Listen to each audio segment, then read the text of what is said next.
Welcome back, everybody, to Yamkela Manya YouTube channel. Yeah, man, we just did what we are known for, picking up 3 points.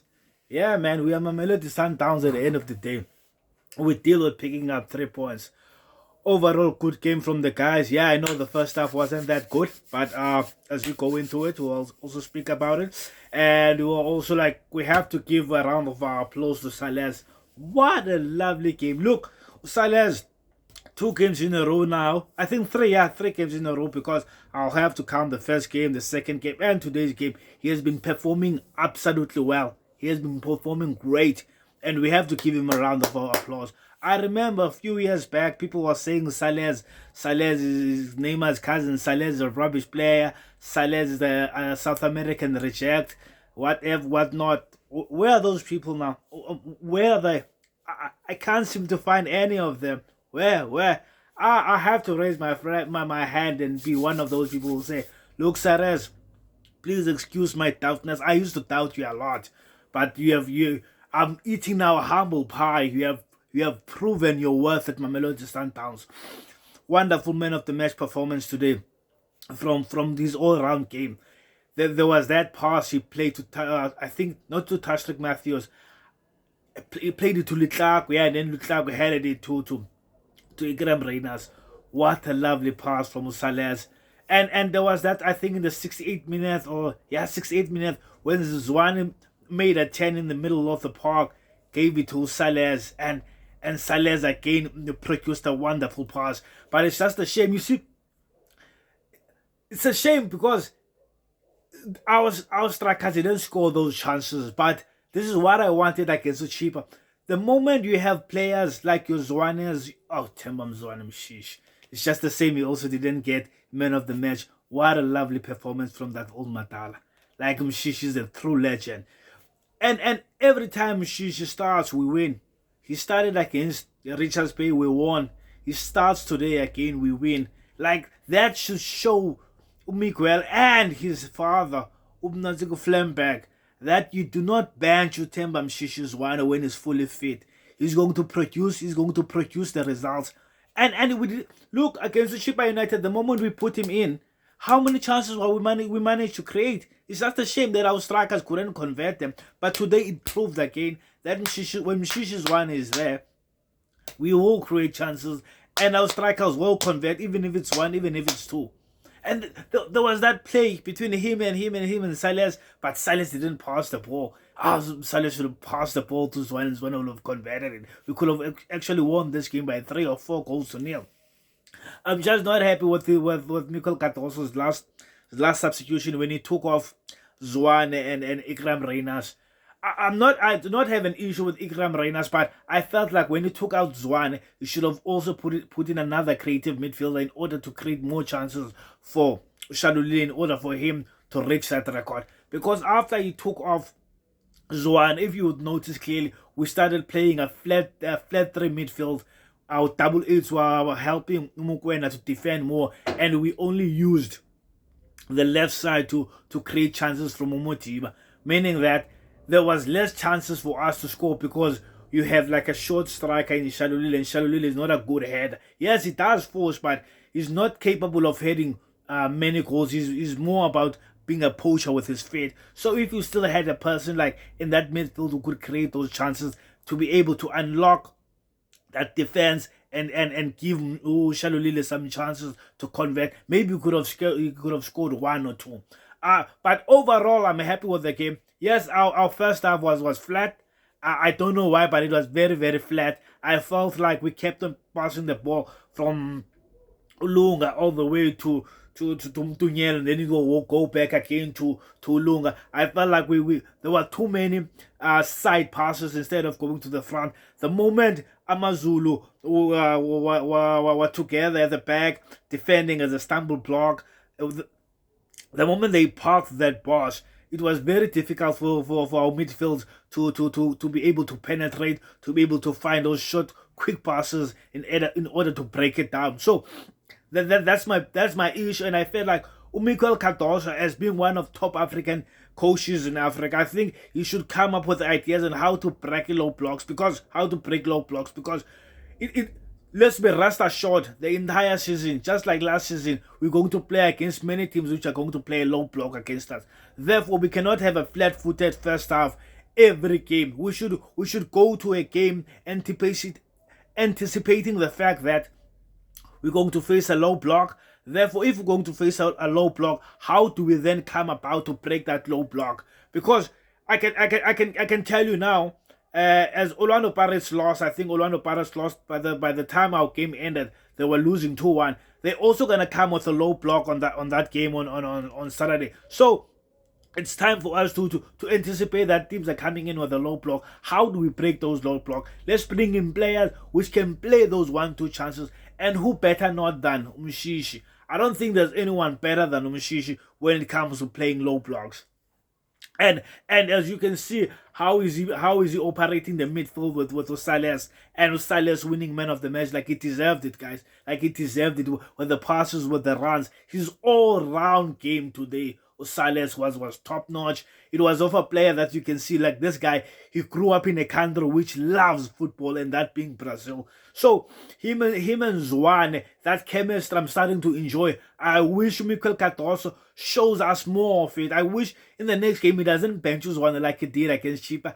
I wish he realizes that Silas and Mshish are operating lovely now in the midfield, and the more he plays Silas as that the right wing, and Zwane is our number 10, and then they get to interchange. Because if you look at that chance Silas had where he miscued it, like he hit it, but it hit a defender of Amazulu, and it was always an own goal. If you watch that, Shisher had the ran to the right, meaning that they interchange.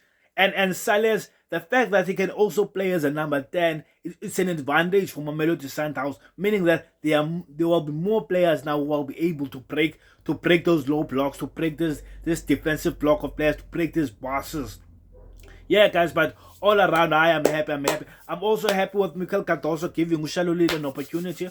Yeah, man, but it's just a shame that, as I've mentioned, that there wasn't a midfielder to break that defensive block and be able to play those passes for Shalulile, because we were just now attacking with Motiba on the left. And Mikel CARDOSO, we have to give him a round of applause for what he did at halftime, taking out Litlago and Lunga immediately.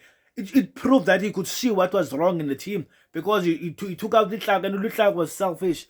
What he did on the right before the halftime, I'm glad that he has submitted the transfer request. Let's let him go, but at the right price, obviously, because look, we are not a charity club. We're a business at the end of the day. Mamelodi Sundowns is a business, and Litlago is an asset of Mamelodi Sundowns. Therefore, Mamelodi Sundowns must get something in return if they're going to release him. Yeah, guys. So as I was saying, if he wants to go, let him go. Let him go if he feels like he's not valued at the club, because with what he did at that time, and Mshish was open, Silas was open, the only thing he had to do, I think even the Rhinos, I think it ended up being 4 against 3.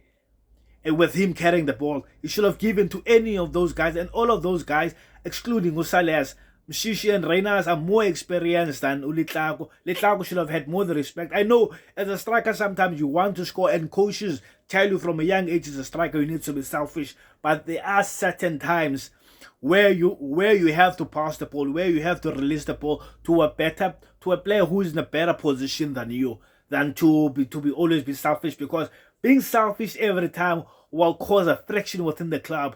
Players will start having an attitude towards you because they feel like you are selfish, everything is all about you. Because if you remember, there was a time when Silas hit the ball and Mshishi went to Silas and gave him a shake, because he realized that, look, Silas has been passing the ball. He just at that time, he felt like, Silas himself felt like, look, I was in a better position.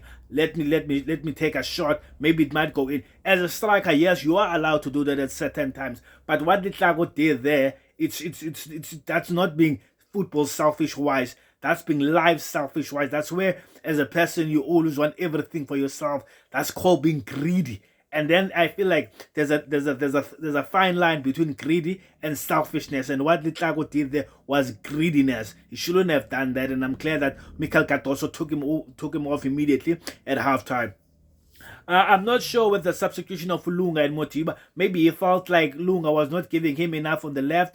Maybe he felt like that was our side of attacking, because ever since Mutawe has been injured, I think we are now using the left more to attack. And we all know Motiba is a better attacker than Lunga. Lunga is a better defender than Motiba.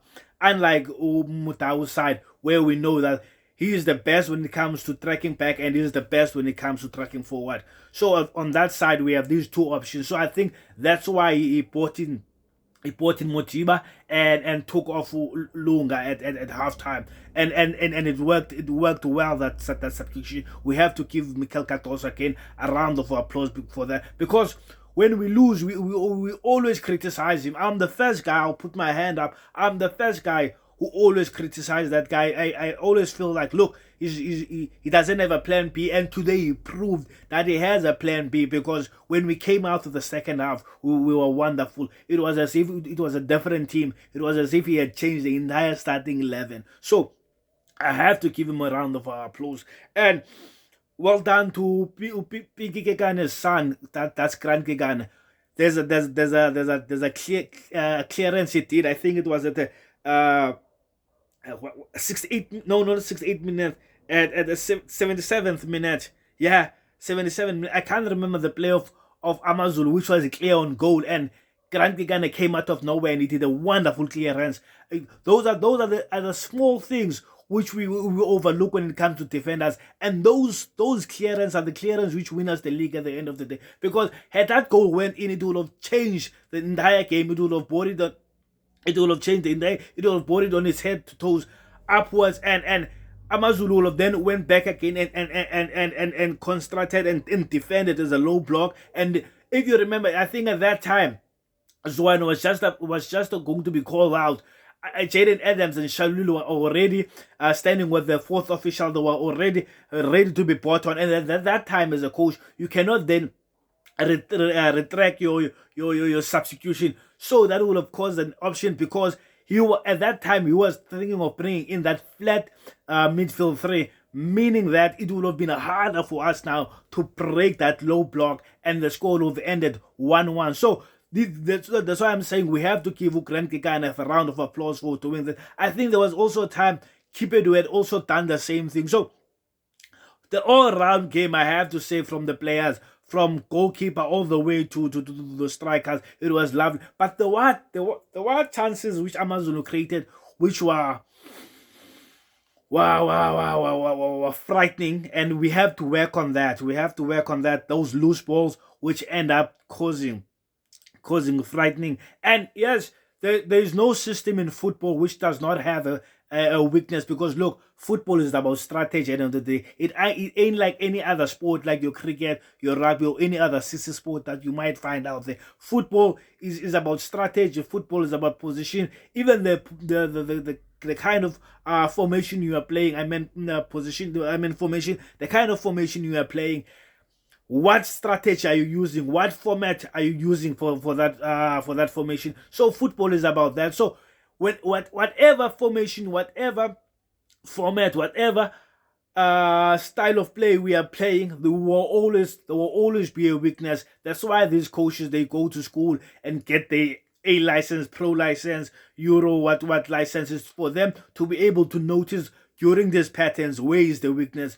So whatever formation we plays, the world with weaknesses. I just want us as Mamelodi Sundowns to be the ones who get to exploit more of the opponent's weaknesses. So I am happy about the game. Yeah. So now we will focus on our coming weekend on Saturday. Our coming game, I meant, on Saturday against Orlando Pirates. And considering that Pirates lost again, when they come to the game, they will be demoralized. I can promise you that. At this moment, that new coach of theirs doesn't know which player to pick and which player not to pick. And I'm not gonna give pointers to Orlando Pirates. They must find out themselves how to get out of this hole which they've dug themselves into. I think now they're number last on the league, and I I think tomorrow, let me just have a quick look. I think tomorrow Stellenbosch is playing against Sekhukhune, and if they draw that game, it means that we, Mamelodi Sundowns, are now number 1 on the top 4. No, they're playing against TX Galaxy. I made a mistake. They're playing against TX Galaxy. And let me check which team is Stellenbosch playing against. Let me just quickly have a look. Yeah, Orlando Pirates lost. I just saw it now. They lost 2-1. Stellenbosch is playing against Makisi. So, if Stellenbosch wins tomorrow, they'll be number 3 on the top 4 log. And if Sekhukhune wins tomorrow, they'll be number 1, so we will be number 2. And I'm not talking about the entire league, I'm just talking about the top 4 clubs, which is Sundowns, Orlando Pirates, Stellenbosch, and Sekhukhune. Because I feel like those are the clubs which are going to be at the business end of the season, are going to be fighting for number 1 and number 2, 3, and 4. So we will wait and see tomorrow. Then after that, I'll give you a full lowdown of how match day 2 went. Yeah, guys, that's it for today. Don't forget to like, subscribe, hit the notification button to be notified once a new video has been uploaded. Thanks, guys. Shalulile is back.